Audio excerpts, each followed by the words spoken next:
In the last video, we talked about how the scarlet worm is so symbolic of what Jesus did for us on the cross. But let's look now at how even the Hebrew letters show this. Let's go back to Psalm 22, where we found the Hebrew word for scarlet worm. Now, this psalm was written 1,000 years before Jesus was even born. In this psalm, David is prophesying what would one day come to pass with remarkable accuracy. Details of the crucifixion are listed in this psalm.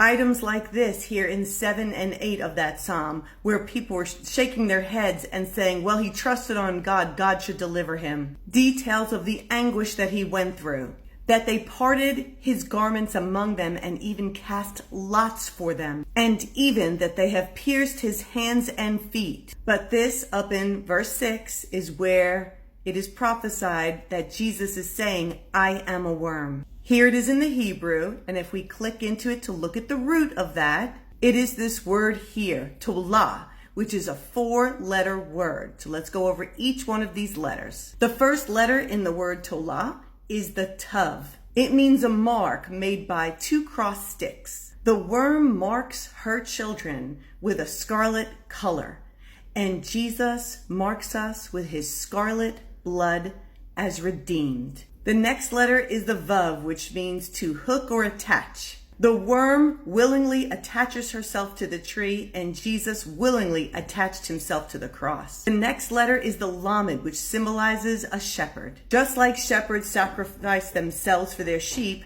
the worm did that for her children. And Jesus is the good shepherd who gave his life for us. The next letter is the ayin, which means to watch or see. The worm's body is seen by others, but the babies are hidden underneath her, and they feed on her very body. When the Father looks at us, he sees Jesus as we are one with him, hidden in him as we eat his flesh.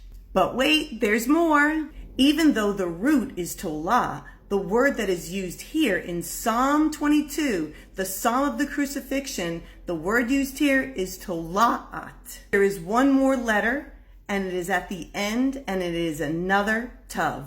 And the tav's early symbol is a cross. So if Tolath means scarlet worm by definition, and shows in the meaning of each letter scarlet worm, then together with the extra tav on the end, this word now means scarlet worm on a cross. Jesus is the scarlet worm who died on a cross, evidenced by history, the prophetic psalm, the specific meaning of each of the Hebrew letters, and the usage of it with the extra tav at the end, which means cross, in this particular instance. Do you know that there is no word in Hebrew for coincidence? How much more proof do we need that he is who the Bible says he is?